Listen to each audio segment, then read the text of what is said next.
اس کو کیا ہوا ہے؟ ادہن نے ارحم کی طرف اشارہ کرتے ہوئے پوچھا۔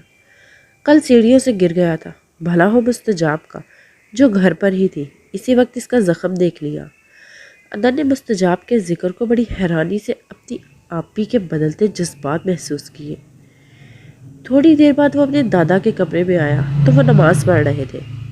کیسا ہے میرا بچہ؟ دادا نماز پڑھ کر اس کے پاس ہی بیٹھ گئے۔ ٹھیک ہوں، اور آپ بہت کمزور لگ رہے ہیں، بالکل اپنا خیال نہیں رکھتے۔ اس نے پیار سے دادا کے لاغر وجود کو دیکھ کر کہا۔ شکر ہے رب تعالیٰ کا جو اس نے سانسیں دی ہوئی ہیں ابھی تک۔ یہ کہہ کر لیٹنے لگے تو ادہن نے آگے بڑھ کر انہیں لیٹنے میں مدد کی۔ ادہن دادا بات کرنا چاہتا تھا لیکن ان کی طبیعت کے پیش نظر بات کرنے سے ہچکچا رہا تھا۔ کوئی بات کرنا چاہتے ہو مجھ سے؟ انہوں نے اس کی کیفیت نوٹ کر لی تھی جس پر وہ ان کے انداز پر حیران رہ گیا۔ دادا جان بات تو کرنا چاہ رہا تھا لیکن کچھ نہیں۔ تم جون سی بات کرنا چاہتے ہو کرو مجھ سے، اس میں ہچکچانے کی کوئی ضرورت نہیں۔ انہوں نے اس کی ہچکچاہٹ دور کرنا چاہی۔ دادا جان، آپ نے مجھ سے پوچھے بغیر شادی کے متعلق مستجاب سے اتنی بڑی بات کیسے کر لی؟ ادہن نے سنجیدگی سے کہا۔ انہوں نے ایک گہری سانس خارج کی۔ دیکھو بیٹا، تم دونوں مجھے جان سے زیادہ عزیز ہو۔ مجھے تم پر اعتماد تھا کہ تم میرے فیصلے کے خلاف نہیں جاؤ گے، اس لیے تم سے پوچھے بغیر مستجاب سے بات کر لی۔ لیکن تمہیں بری لگی ہے تو معذرت چاہتا ہوں، انہوں نے آخر میں جذباتی ہوتے ہوئے کہا۔ اگر وہ آپ سب لوگوں کو ناپسند کرتی ہے تو آپ سب لوگ بھی تو اسے ناپسند کرتے ہو۔ تم بتاؤ، تم اسے پسند کرتے ہو؟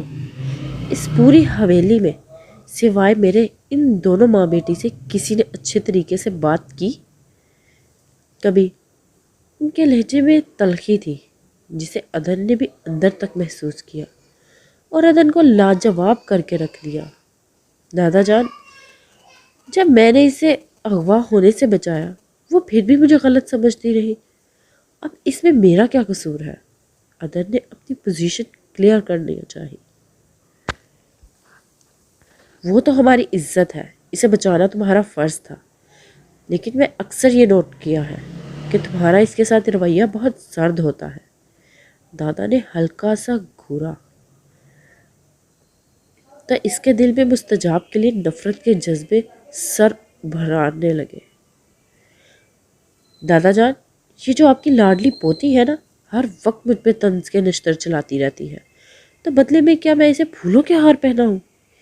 یہ بات کرتے ہوئے اس کا حلق تک کڑوا ہو گیا تھا جس کو ملک اللہ داد نے بڑی گہرائی سے محسوس کیا۔ تم اس کے ساتھ اپنا رویہ بدلو، اتنی پیاری لڑکی تمہیں کبھی بھی نہیں مل سکتی۔ وہ بس ضد تھے۔ مجھے آپ کی پیاری سے کوئی لینا دینا نہیں۔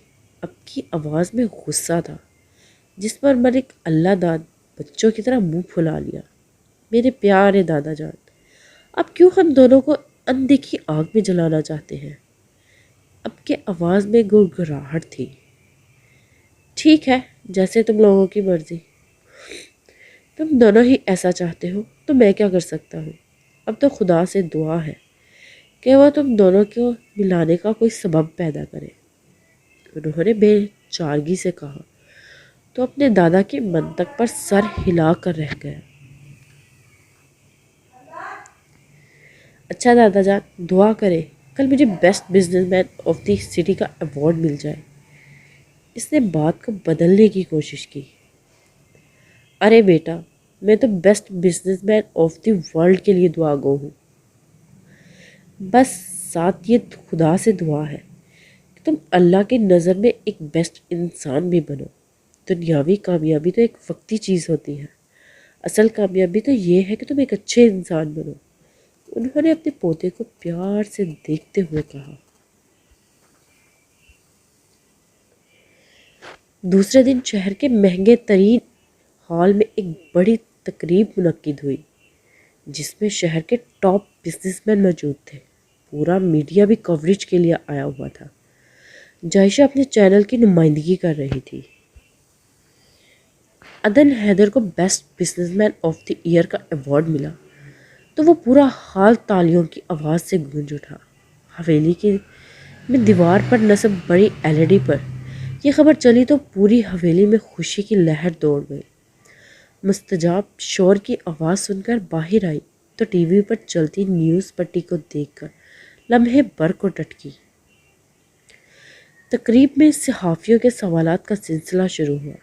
عدن حیدر بڑے پر اعتماد طریقے سے سب صحافیوں کے سوالوں کا جواب دے رہا تھا۔ سر، ٹرو ون روشن پاکستان والوں کی طرف سے جائشہ علی، پہلے تو آپ کی کامیابی پر آپ کو مبارکباد دیتی ہوں۔ دوسرا، میں آپ سے سوال کرنا چاہوں گی کہ آپ کے بابا ملک کے نامور سیاستدان ہیں اور اپنے حلقے سے زیادہ تر وہی کامیاب ہوتے ہیں۔ کیا وجہ ہے کہ وہ آج تک وہاں پر کوئی بڑا ترقیاتی منصوبہ شروع نہیں کر سکے، جبکہ آپ ان کی اولاد ہونے کے ناطے ترقی کر رہے ہیں؟ سوال تھا یا کوئی بم تھا جو عدن حیدر کے اوپر گرا تھا، کیونکہ اس نے اپنی شناخت چھپا کر اپنی پہلی کامیابی حاصل کی تھی، جس کو وہ لڑکی مٹی میں ملانے پر تلی ہوئی تھی۔ عدن حیدر لمحے بھر کو پریشان ہوا، لیکن اس نے جلد ہی اپنی کیفیت پر قابو پا لیا۔ دیکھیں، میرے والد کے متعلق سوال پر میں بس اتنا ہی کہنا چاہوں گا کہ ایسے سوالات آپ میرے والد صاحب سے کریں۔ میرا سیاست سے کوئی لینا دینا نہیں، نہ مجھے سیاست میں دلچسپی ہے۔ اس نے پر اعتماد طریقے سے کہا کہ وہ جائشہ کو بہت غصہ آیا۔ لیکن سر، آپ لوگوں کے مسئلے حل کرنے کے لیے تو کوئی دلچسپی لے سکتے ہیں نا؟ اس دفعہ جائشہ لہجے میں تلخی تھی۔ عدن حیدر نے بہویں غصے سے تن گئی۔ اس کا دل کیا کہ ایک لمحے میں اس لڑکی کو یہاں سے دفع کر دے، جس نے اس کی پہلی کامیابی کو ناکام بنانے میں کوئی کسر نہیں چھوڑی تھی۔ انشاءاللہ جلد ہی ہم اپنے گاؤں میں ترقیاتی منصوبہ شروع کریں گے، اور یہ میں اپنے والد نہیں بلکہ اپنے بہاف پر کہہ رہا ہوں۔ یہ کہہ کر وہ پریس کانفرنس ختم کر کے اٹھ گیا کہ وہ لڑکی اسے اپنی ساری محنت پر پانی پھیرتی ہوئی نظر آ رہی تھی۔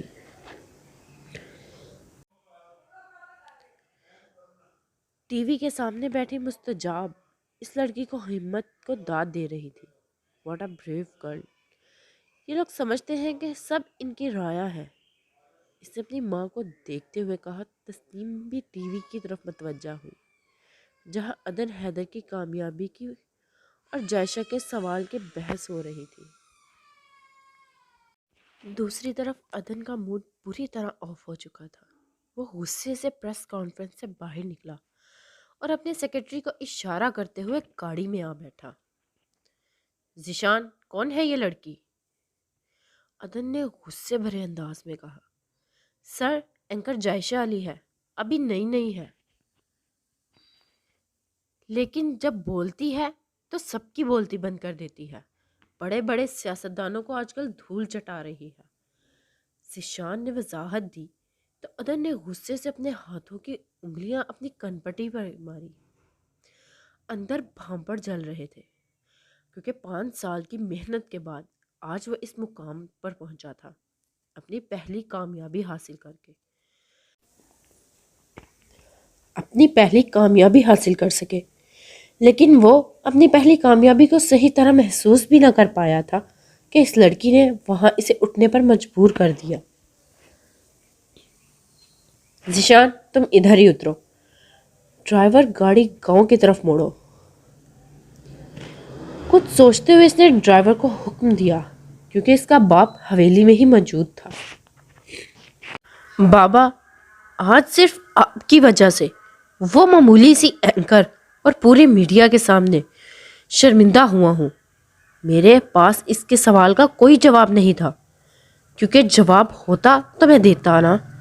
اگر آپ نے کوئی کام نہیں کرنا تھا تو یہ سیاست کا گندا کھیل کیوں کھیل رہے ہیں؟ آج اتنے سالوں کے محنت کے بعد مجھے پہلی کامیابی ملی، لیکن افسوس سب آپ کی وجہ سے خراب ہو گیا۔ آنکھوں میں شعلے لیے وہ اپنے باپ کے سامنے کھڑا دھاڑ رہا تھا۔ حویلی کے افراد اور ملازمین جو اس کی کامیابی پر خوش ہو رہے تھے ابھی اس کو غصے میں دھاڑتا ہوا دیکھ کر حیران ہو گئے۔ مستجاب عدن کا یہ روپ دیکھ کر اپنی جگہ ورتا حیرت میں ڈوب گئی۔ دلاور ملک میں اپنی جگہ ششتر کھڑا تھا، کیونکہ آج اس سے اس کا کوئی حریف نہیں بلکہ اس کا بیٹا جواب مانگ رہا تھا۔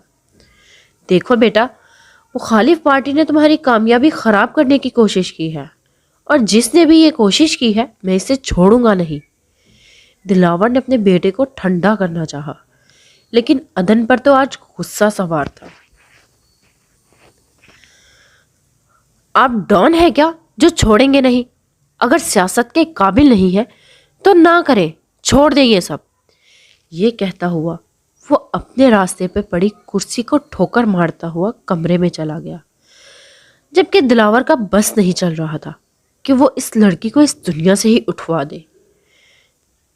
کہا بھی تھا کہ بابا جان، ابا جان کے ساتھ زیادہ نہ بیٹھنے دے، لیکن میری بات کو تو آپ نے اہمیت ہی نہیں دی۔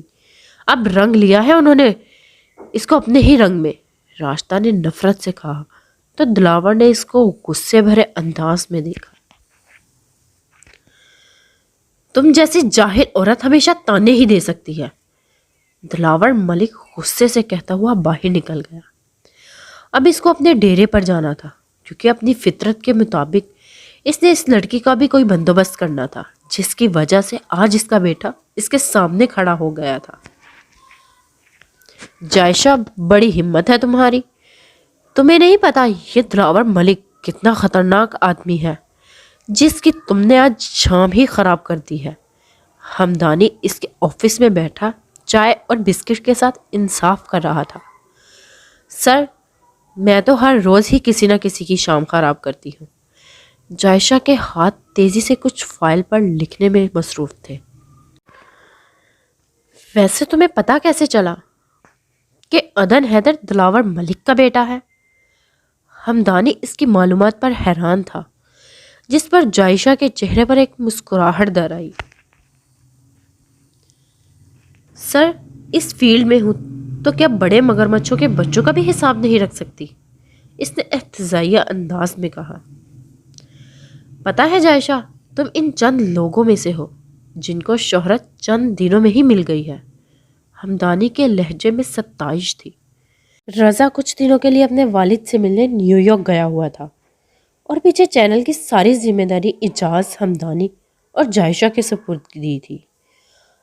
ہاں یاد آیا، رضا صاحب کا فون آیا تھا، وہ کہہ رہے تھے کہ جائشہ کو بولنا ابھی میں ملک سے باہر ہوں، اس لیے ہاتھ کھولا رکھے، یہ نہ ہو کہ میرے آنے تک چینل ہی بند ہو چکا ہو۔ ہمدانی نے کہکا لگاتے ہوئے کہا تو جائشہ کے بھی ہونٹوں پر مسکراہٹ رینگ گئی۔ یہ سب تو میں پہلے ہی طے کر چکی ہوں، اب اس مصیبت کو تو جھیلنا ہی ہوگا، وہ اپنی طرف اشارہ کرتے ہوئے بولی تو ہمدانی کو لگا کہ وہ اس لڑکی کو کبھی بھی سمجھ نہیں پائے گا۔ فردوس بھی ٹی وی پر خبر سن چکی تھی اور غصے اور پریشانی کے ملی جلی کیفیت میں کمرے کے چکر کاٹ رہی تھی۔ جائشہ گھر لوٹی تو اپنی ماں کو بے چین دیکھ کر پریشان ہو گئی۔ اماں، کتنی دفعہ بولا ہے کہ اگر پہلے پریشان ہونا ہوتا ہے تو ٹی وی ہی نہ دیکھا کرے، کوئی ڈرامہ وغیرہ لگا لیا کرے۔ جائشہ نے ماں کو پیار سے بیڈ پر بٹھاتے ہوئے کہا۔ تمہیں میں نے سمجھایا تھا کہ ان سے دور رہنا، لیکن تم نے میری کوئی بات نہیں مانی، میری بات کو اہمیت ہی نہیں دی، فردوس نے چیخ کر کہا۔ تو جائشہ کو اپنی ماں سے اس قدر شدید ری ایکشن کی امید نہیں تھی۔ اماں، یہ سب میری فیلڈ کا حصہ ہے، آپ کیوں اتنا ہائپر ہو رہی ہیں؟ اس نے ماں کو ٹھنڈا کرنے کی کوشش کی، لیکن فردوس غصے سے تھر تھر کانپ رہی تھی۔ اماں، آپ ایک بہادر بیٹی کی ماں ہیں، میں آپ کا سارا ڈر نکال کر رہوں گی، اس نے آنکھوں میں شعلے لیے ایک عزم سے کہا تو فردوس نے اپنا ماتھا پیٹ لیا۔ جائشہ، میں تمہیں ان لوگوں سے بچانا چاہتی ہوں، میرے پاس تمہارے علاوہ کچھ بھی نہیں، اماں نے بے چارگی سے کہا۔ اماں اللہ کی ذات پر بھروسہ رکھے، کچھ بھی نہیں ہوگا۔ اس نے ماں کا بازو تھپ تھپایا۔ بیٹا تمہیں نہیں پتا، تم بھنوروں کے چھتے میں ہاتھ ڈال رہی ہو۔ پھر دوست نے ٹوٹے ہوئے لہجے میں کہا، اماں اب تو میں ڈال چکی نا، ابھی یا یہ مجھے لڑیں گے یا میں ان کو لڑوں گی، اور یہ آنے والا وقت بتائے گا کہ بھنوروں کے چھتے میں ہاتھ کس نے ڈالا ہے۔ آج سے 23 برس پہلے دلاور ملک نے، یا آج اس کے بیٹے کو چھیڑ کر میں نے۔ اس کی آنکھوں اور لہجے سے آگ کے ایسے شعلے نکل رہے تھے کہ جس میں وہ دلاور ملک اور اس کے پورے خاندان کو جلا کر راکھ کر دینا چاہتی تھی۔ آخر دادا جان میرے ساتھ ہی ایسا کیوں ہوتا ہے؟ جب بھی مجھے کوئی کامیابی ملتی ہے تو میرے ماں باپ کی پرچھائی پڑتے ہی وہ ساری خوشیاں خراب کر ہو جاتی ہیں۔ رات کو وہ دادا کے ساتھ بیٹھ کر اپنے دل کے پھپھولے پھوڑ رہا تھا۔ اس کو ابھی تک وہ وقت یاد ہے جب اس نے کالج میں ٹاپ کیا تھا، اور جب وہ انعام لے کر سٹیج سے اترا تو ایک لڑکے نے اسے باپ کے کرپٹ ہونے کا تانا دیا تھا، جس پر ادن نے اس کو ایک تھپڑ جڑ دیا۔ ادن اور اس لڑکے میں سخت قسم کی ہاتھا پائی ہوئی تھی، اور پورے کالج میں یہ خبر مشہور ہو گئی تھی، جس سے اسے کافی شرمندگی اٹھانی پڑی۔ اس کے بعد وہ دل برداشتہ ہو کر پاکستان چھوڑ کر پڑھائی کے سلسلے میں لندن چلا گیا تھا۔ میرے بچے، ہر انسان اپنے اعمال کا بوجھ خود اٹھاتا ہے، میں نے دلاور کو ہر موقع پر سمجھایا، لیکن میری بات اس نے کبھی بھی نہیں سنی۔ میں نے تنگ آ کر اسے کہنا ہی چھوڑ دیا، کیونکہ بار بار ایک بات کہنے سے بات بے اثر ہو جاتی ہے۔ تم دل برداشتہ مت ہو، اللہ نے اس میں کوئی بہتری رکھی ہوگی۔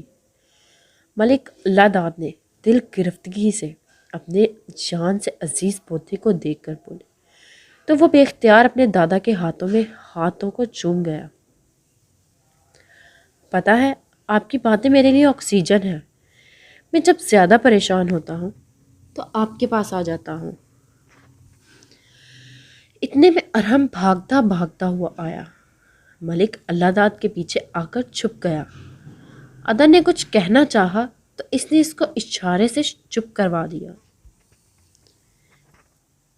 کدھر ہو شرارتی پٹاخے؟ مستجاب یہ کہتی ہوئی دادا کے کمرے میں داخل ہوئی تو ادن کو دیکھ کر اس کا چہرہ تن گیا۔ ایک دم سے چہرے پر بہت ناگوار تاثرات ابھرے جو اس کی نظروں سے پوشیدہ نہ رہ سکے۔ میں پھر آ جاؤں گی دادا جان، یہ کہہ کر وہ مڑنے لگی تو پیچھے سے ارحم نے آ کر اسے پکڑ لیا۔ You are loser, you are loser, آپ مجھے نہیں پکڑ پائی، یہ کہتا ہوا وہ اسے مسکرا کر اس کے ساتھ لپٹ گیا تو اس سے پیار کرنے لگی۔ ارحم کو دیکھ کر سارے جہاں کا پیار اس کے لہجے میں در آیا۔ بلو کلر کا سوٹ، بلو ہی جینز پہنے، گلے میں سکارف لیے وہ بڑی اچھی لگ رہی تھی۔ بالوں کا جوڑا بنایا گیا تھا جو کہ ارحم کو پیار کرتے ہوئے کھل چکا تھا، جس پر ادن حیدر کی نظر ایک لمحے کو پلٹنا ہی بھول گئی، اور ملک اللہ داد کی گھاک نظروں سے یہ منظر پوشیدہ نہ رہ سکا۔ مستجاب ادھر آؤ میرے پاس، انہوں نے پیار سے پکارا۔ اس کو مجبوراً بیٹھنا ہی پڑا۔ کوئی ناراضگی چل رہی ہے تم دونوں کے درمیان؟ انہوں نے دونوں کو دیکھتے ہوئے پوچھا۔ دادا جان ہم راضی ہی کب تھے جو ناراض ہونے لگے؟ مستجاب نے تلخی سے کہا۔ تم دونوں آپس میں اچھے سے رہو، پتہ ہے تم دونوں میں میرا دل دھڑکتا ہے اور مجھے جان سے زیادہ عزیز ہو۔ تم اپنے دادا کو اگر خوش دیکھنا چاہتے ہو تو یہ کھینچا تانی بند کرو، میرا کسی اور پر زور نہیں چل سکتا، لیکن مجھے امید ہے تم دونوں میری بات مانو گے۔ ملک اللہ داد انہیں رشتے کی اندیکھی ڈور میں باندھنا چاہتے تھے جس پر وہ دونوں ہی تیار نہیں تھے، لیکن دادا کے لیے وہ ایک دوسرے کے ساتھ اچھے طریقے سے بات کر سکتے تھے۔ دادا جان کیوں نہیں؟ ادن حیدر آپ کے لیے تو کچھ بھی کر سکتا ہے۔ ادن کے لہجے میں اپنے دادا کے لیے سچا پیار بول رہا تھا۔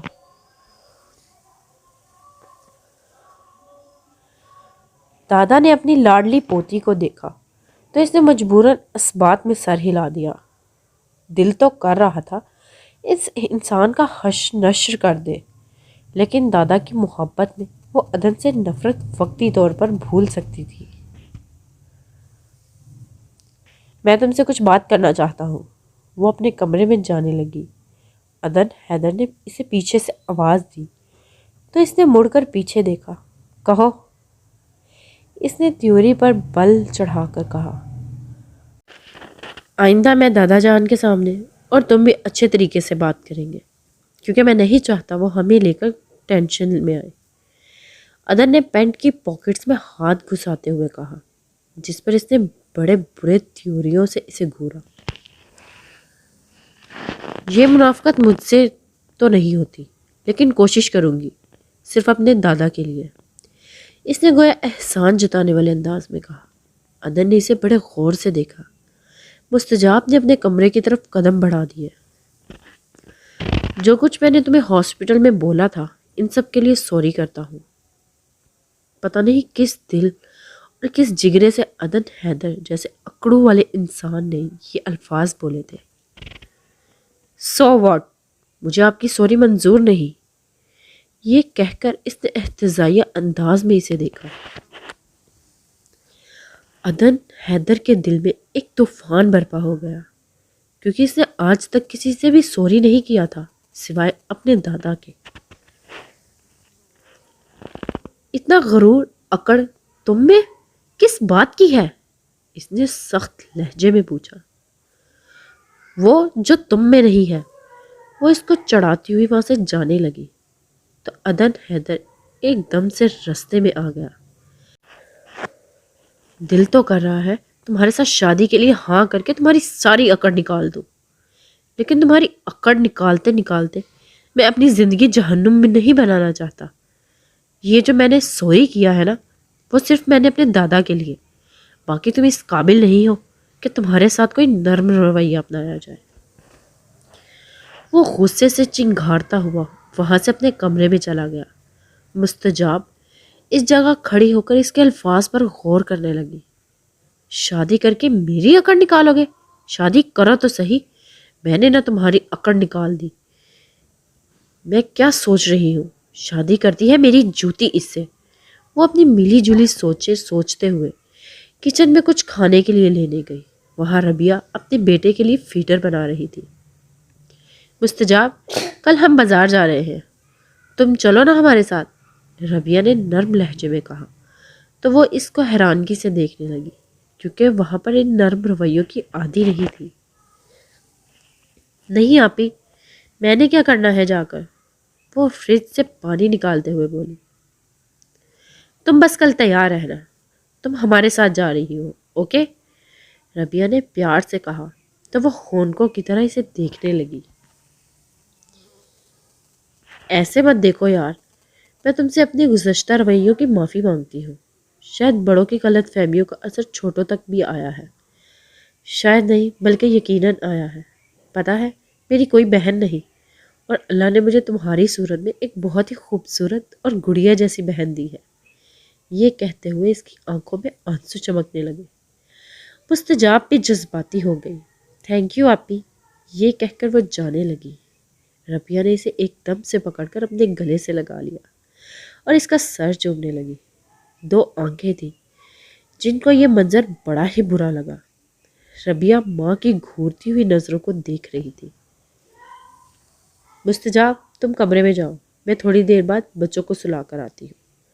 راشدہ بیگم کو دیکھ کر اس کو ساری بات سمجھ آ گئی، اس لیے وہ چپ کر کے اپنے کمرے میں جانے لگی۔ جادو کر دیا ہے دونوں ماں بیٹی۔ راشدہ بیگم کی بڑبڑاہٹ اتنی بلند تھی کہ ان دونوں نے بآسانی سن لی۔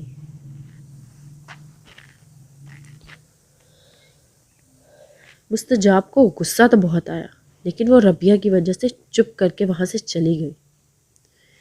تمہیں بڑا پیار آ رہا ہے اپنے چاچا کی بیٹی پر، شرم نہیں آتی تمہیں؟ تمہاری ماں کو وہ دونوں اچھی نہیں سمجھتی اور تم ان کے ساتھ پیار بڑھا رہی ہو۔ راشدہ بیگم نے تیکھے چتونوں سے دیکھتے ہوئے کہا۔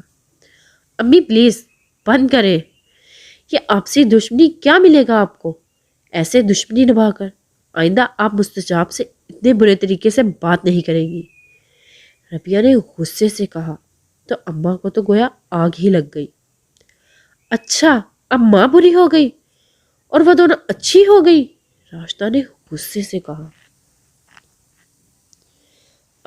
امی، آپ کو سمجھانا فضول ہے، وہ یہ کہتی ہوئی کچن سے باہر نکل گئی۔ کانٹریکٹ کے مطابق جائشہ کا 1 مہینہ مکمل ہو چکا تھا اور وہ پرائم ٹائم میں پروگرام شروع کر چکی تھی۔ اس کی ریٹنگ بہت اچھی آ رہی تھی۔ رضا بھی امریکہ سے واپس آ چکا تھا۔ جائشہ کی تنخواہ میں بھی اضافہ ہو چکا تھا۔ وہ اب مزید محنت سے کام کر رہی تھی۔ اس کی گاڑی آفس سے نکلی، ایک گاڑی مسلسل اس کے انتظار میں تھی۔ جب ٹریفک کا رش کم ہوا تو اس گاڑی نے آ کر جائشہ کی گاڑی کا راستہ روک لیا۔ اس میں سے ایک آدمی باہر نکلا جس کے ہاتھ میں گن تھی۔ وہ جائشہ کی گاڑی کے پاس آ کر کھڑا ہو گیا۔ لڑکی، اپنی جان کی سلامتی چاہتی ہو تو گاڑی سے باہر نکلو، اس نے یہ کہتے ہوئے اپنی گن لہرائی۔ اپنی گن پیچھے کرو، میں باہر نکل رہی ہوں۔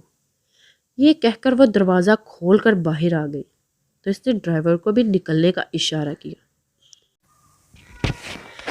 اس کو رہنے دو، تمہیں پرابلم مجھ سے ہے، اس بیچارے کو بیچ میں گھسیٹ رہے ہو، جائشہ نے سامنے آ کر غصے سے کہا۔ تمہارے حکم کے غلام نہیں ہیں۔ چلو صاحب، گاڑی میں بیٹھ کر انتظار کر رہے ہیں۔ وہ ڈرائیور گاڑی سے باہر نکلا۔ ٹھیک ہے چلو، یہ کہہ کر وہ اس کے بالکل قریب آئی اور ایک زوردار کک اس کے پیٹ میں دے ماری، جس سے اس کے سامنے ہاتھ سے گن چھوٹ گئی۔ جائشہ نے تیزی سے نیچے جھک کر گن پکڑ لی۔ اب بتا، کس کے پالتو ہے؟ یہ کہہ کر اس نے گن اس کی کن پٹی پر رکھی تو وہ اس لڑکی کی بہادری پر حیرانگی سے اسے دیکھنے لگا۔ اب بک، کس نے بھیجا ہے تجھے؟ اس نے چیخ کر کہا تو دوسری طرف گاڑی کا دروازہ کھلا اور ایک سوٹ بوٹ نوجوان آنکھوں پر کالا چشمہ چڑھائے باہر نکلا۔ واو، امیزنگ!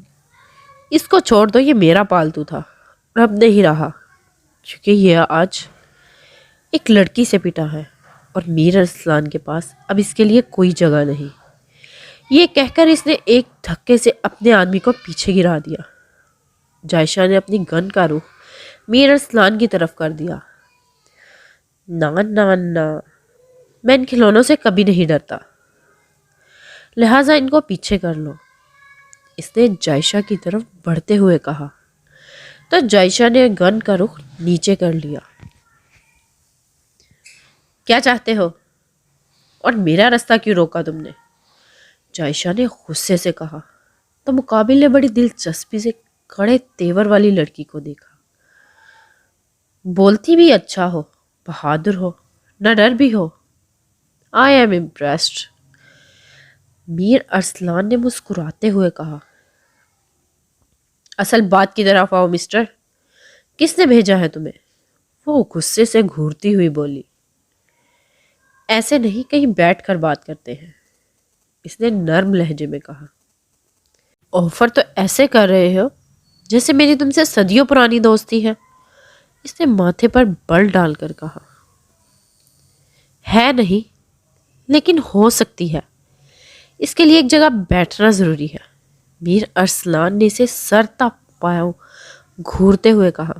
اپنی بکواس بند کرو مسٹر، تم جیسے لوگوں کے ساتھ دوستی کرنا تو دور کی بات ہے، میں دیکھنا بھی گوارا نہ کروں۔ یہ کہہ کر وہ جانے لگی تو میر ارسلان نے ایک دم سے اس کے رستے میں کھڑا ہو گیا۔ میری بات سنے بغیر تم یہاں سے نہیں جا سکتی۔ جائشہ نے ادھر ادھر دیکھا تو کئی لوگ ان کی طرف متوجہ تھے۔ ٹھیک ہے، اپنی گاڑی کسی ریسٹورنٹ کے سامنے رکھو، میں بھی اپنی گاڑی میں تمہارے پیچھے آتی ہوں۔ وہ یہ کہہ کر مقابل کا جواب سنے بغیر اپنی گاڑی میں آ بیٹھی۔ کچھ سوچتا ہوا وہ اپنی گاڑی میں بیٹھ گیا۔ گاڑی ایک ریسٹورنٹ کے سامنے آ کر رکی تو جائشہ کی گاڑی بھی رک گئی۔ میر ارسلان کو اشارہ کرتا ہوا ریسٹورنٹ میں داخل ہوا تو تو اس کو بھی اس کی تقلید کرنی پڑی۔ کیا پیو گی، چائے یا کافی؟ میر ارسلان نے کرسی گھسیٹتے ہوئے کہا تو وہ حیرت سے اس انسان کو دیکھنے لگی۔ مسٹر، جو بات کرنی ہے کرو، مجھے گھر پہنچنا ہے۔ یہ کہتے ہوئے اس نے اپنی گھڑی دیکھی۔ چلو ٹو دی پوائنٹ بات کرتے ہیں، بتاؤ کتنے پیسے لوگی اپنی زبان بندی کے؟ اس نے اپنا سگریٹ سلگھاتے ہوئے کہا۔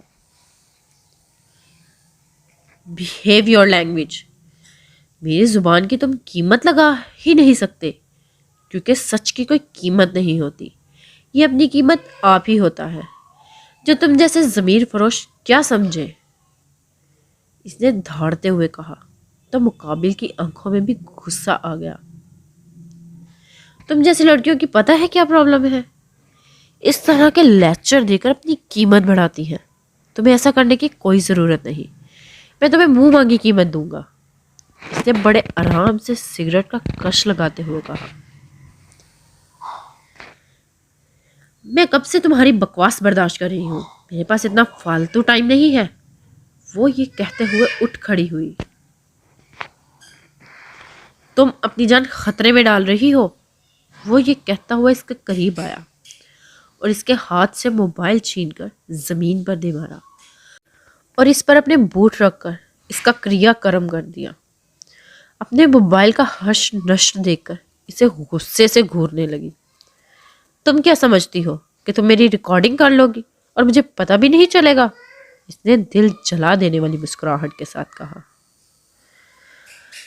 اپنے دلاور کو بتا دینا کہ میں اس کے گنڈوں سے ڈرنے والی نہیں ہوں، اگر مرد ہے تو سامنے آ کر مقابلہ کرے۔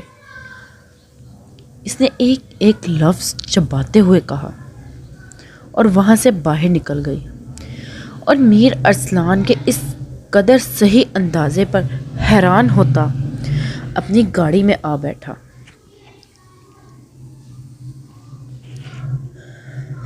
دادا جان، میں کل بخشو بابا کے ساتھ گاؤں کے چھوٹے سے ہسپتال کا وزٹ کر کے آئی ہوں، جہاں پر ڈاکٹر تو نہ ہونے کے برابر ہیں اور کچھ دوائیاں اور انجیکشن رکھے ہوئے ہیں، ان میں بھی کچھ ایکسپائر ہیں۔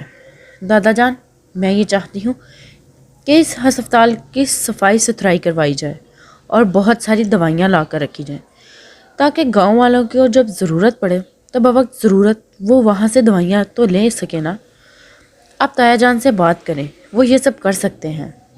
مستجاب نے فکر مندی سے کہا تو وہ چپ کر گئے اور کچھ سوچنے لگے۔ دلاور کو کہتا ہوں، اگر اس نے بات نہ مانی تو ادھن سے بات کرتا ہوں، تم دوائیوں کی لسٹ تیار کرو۔ وہ اس کو دیکھتے ہوئے بولے تو وہ خوش ہو گئی تھی۔ آپ ابھی بات کریں، اس کی آواز میں بے صبرا پن تھا، جس پر دادا کے چہرے پر مسکراہٹ در آئی۔ ٹھیک ہے میری گڑیا، میں آج ہی بات کرتا ہوں۔ انہوں نے اسے تسلی دی۔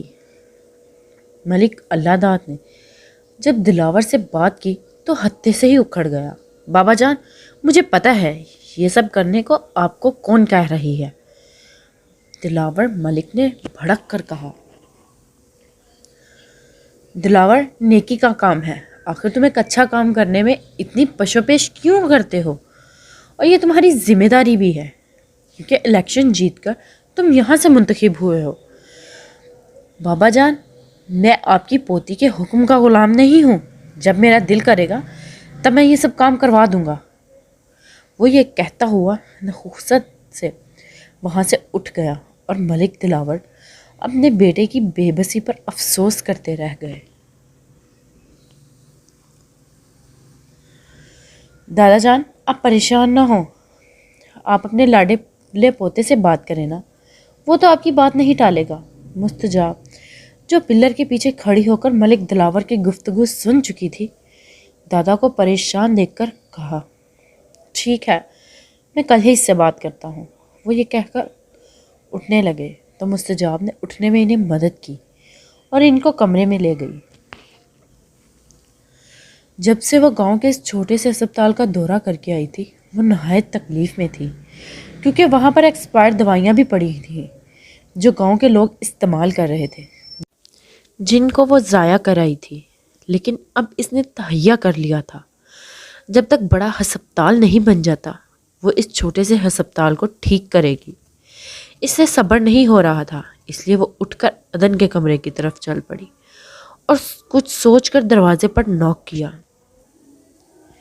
یس کی آواز پر وہ اندر آئی تو وہ ٹراؤزر اور بنیان پہن کر کسی سے فون پر بات کر رہا تھا۔ اس کو دیکھ کر لمحہ بھر کو ٹھٹکا، پھر فون بند کر کے اس کی طرف متوجہ ہوا۔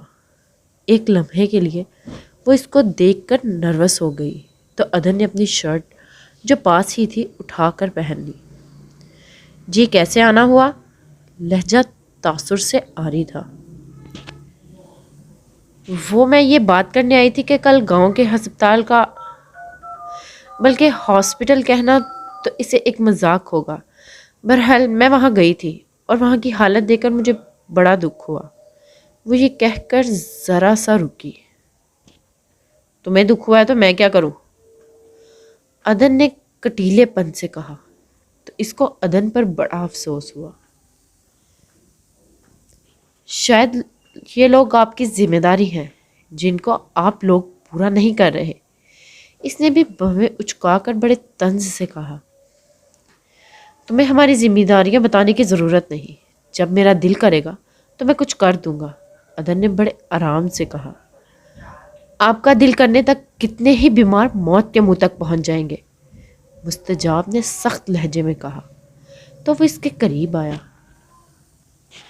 تم رات کے 12 بجے میرے کمرے میں مجھے میری ذمہ داریاں یاد دلانے آئی ہو؟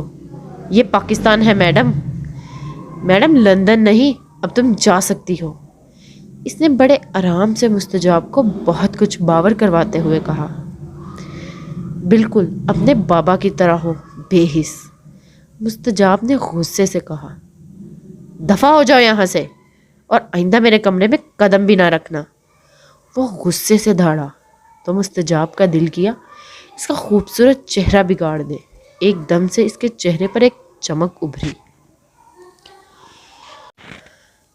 لگتا ہے آج اس لڑکی نے کافی عزت افزائی کر دی ہے، مستجاب نے بڑے آرام سے مقابل کو سیخ پا کیا جس میں وہ کامیاب بھی ہو گئی۔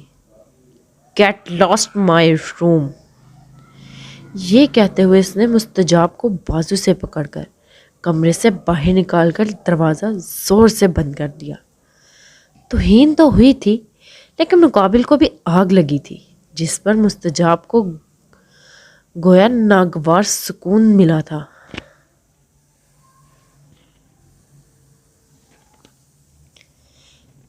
تم عدن کے کمرے میں کیوں گئی تھی؟ تسلیم جو اسے عدن کے کمرے سے نکلتے دیکھ چکی تھی اس کو غصے سے کہا۔ ماما میں اس سے ضروری بات کرنے گئی تھی لیکن وہ تو جلا بھنا بیٹھا تھا۔ اس کی نگاہوں کے سامنے عدن کا جھنجھلایا ہوا چہرہ گھوم گیا۔ پھر اس نے ماں کو سب بتا دیا۔ بیٹا آئندہ تم رات کو اس کے روم میں بالکل نہیں جاؤ گی، یہاں پر کہانیاں بننے میں دیر نہیں لگتی۔ تسلیم کے لہجے میں ہلکی سی ڈانٹ تھی جس پر اس نے اس بات میں سر ہلا دیا۔ جائشہ آفس میں بیٹھی کام کر رہی تھی جب ملازم اسے ایک خوبصورت پیکنگ میں کچھ دے کر گیا تو وہ حیران ہو کر الٹ پلٹ کر اسے دیکھنے لگی۔ پھر اس نے اس ڈبے کو کھولا تو اس میں لیٹسٹ ماڈل کا آئی فون برآمد ہوا۔ بیچ میں ایک چٹ تھی جس پر میر ارسلان کا نام لکھا ہوا تھا۔ وہ یہ سب پڑھ کر غصے سے اپنی مٹھیاں بھینچنے لگی۔ اس نے غصے سے موبائل کو کھینچ کر زمین پر دے مارا، پھر اس کو اٹھا کر پھر زمین پر مارا، یہاں تک کہ وہ کرچی کرچی ہو گیا۔ پھر اس نے اسے ڈبے میں ڈال کر اپنے ڈرائیور کے ہاتھ موبائل میر ارسلان کو واپس بھیج دیا۔ میر ارسلان اس وقت اپنے آفس میں موجود نہیں تھا۔ جب وہ واپس آیا تو ملازم نے اسے وہی ڈبہ پکڑایا تو جو اس نے جائشہ کو بھیجا تھا۔ وہ پہلے حیران ہوا، پھر اس کو کھولا۔ اپنے موبائل کا حشر نشر دیکھ کر ایک لمحے کو تو وہ گڑبڑا کر رہ گیا۔ اتنا غرور، اب مزہ آئے گا، وہ زیر لب کہتے ہوئے مسکرا دیا اور موبائل پر کوئی نمبر ملانے لگا۔ جی انکل کیسے ہیں ہم؟ پاپا تو نیکسٹ ویک آئیں گے، وہ اپنی تھوڑی پر ہاتھ پھیرتے ہوئے بولا۔ بیٹا جی آپ ابھی تک بچے ہو ان کاموں میں، پاپا کو آ لینے دو، وہی اگر اس مسئلے کو حل کریں گے، دوسری طرف سے کہا گیا تو میر ارسلان کی پیشانی شکنوں سے ابھر گئی۔ انکل، یہ معاملہ میں ہی دیکھوں گا، اب کسی سے کچھ بھی نہیں کہیں گے، یہاں تک کہ میرے ڈیڈ سے بھی نہیں۔ اب کی لہجہ سخت تھا، جیسے دوسری طرف کافی برا مانا گیا۔ ٹھیک ہے، میں کچھ دن انتظار کر لیتا ہوں، یہ کہہ کر دوسری طرف سے فون بند کر دیا گیا اور میر ارسلان نے ایک مکہ بنا کر ٹیبل پر دے مارا۔ بڑی ٹیڑھی کھیر ہے یہ لڑکی، مگر اس ٹیڑھی کھیر کو کھانے میں بھی مزہ آئے گا، یہ سوچتے ہوئے اس کی آنکھوں میں ناقابل فہم تاثرات تھے۔ مستجاب کی ربیہ کے ساتھ کافی بن گئی تھی۔ ربیہ مستجاب کو اپنے ساتھ زبردستی بازار لے گئی۔ مستجاب نے بھی شادی کے لیے شاپنگ کی، پیسے ربیہ نے دیے تھے، تو مستجاب نے اس کو یہ کہہ کر واپس کر دیے کہ اگر وہ پیسے دے گی تو وہ کپڑے ہی نہیں پہنے گی۔ ربیہ نے تو برا تو مانا، لیکن مستجاب نے اسے منا لیا۔ وہ شاپنگ کر کے گھر آئے تو راستہ بیگم مستجاب کو کینہ توڑ نظروں سے گھور رہی تھی۔ ربیہ اپنی ماں کی گھوریوں کو اگنور کرتی ہوئی اپنے کمرے میں چلی گئی۔ جب مستجاب اٹھ کر جانے لگی تو راشدہ بیگم نے اس کو روک لیا۔ تم دونوں ماں بیٹی کب جا رہی ہو واپس؟ راشدہ بیگم نے گھورتے ہوئے پوچھا۔ آپ کو مسئلہ کیا ہے؟ مستجاب نے بھی تیوری چڑھاتے ہوئے پوچھا۔ مسئلے کی کچھ لگتی، جب سے حویلی میں آئی ہیں آپ دونوں آئے دن کچھ نہ کچھ ہوتا ہی رہتا ہے۔ میری اپنی بیٹی مجھے غلط سمجھنے لگی ہے، ہم لوگوں کا سکون برباد کیا ہوا ہے، جاؤ یہاں سے تاکہ ہمیں بھی سکون آئے، راشدہ نے ناگواری سے کہا۔ آپ کی بیٹی تو آپ کی اپنی وجہ سے آپ کے خلاف ہوئی ہے، اور آپ مجھے یہاں سے جانے کے لیے کہنے والی ہوتی کون ہے؟ میرے باپ کا گھر ہے یہ، کون مجھے نکال سکتا ہے یہاں سے؟ اب تو میرا دل کر رہا ہے یہاں سے جاؤں ہی نہ، مستجاب نے بھی استضاحیہ انداز میں کہا تو راشدہ بیگم کو بڑی بے عزتی سی محسوس ہوئی۔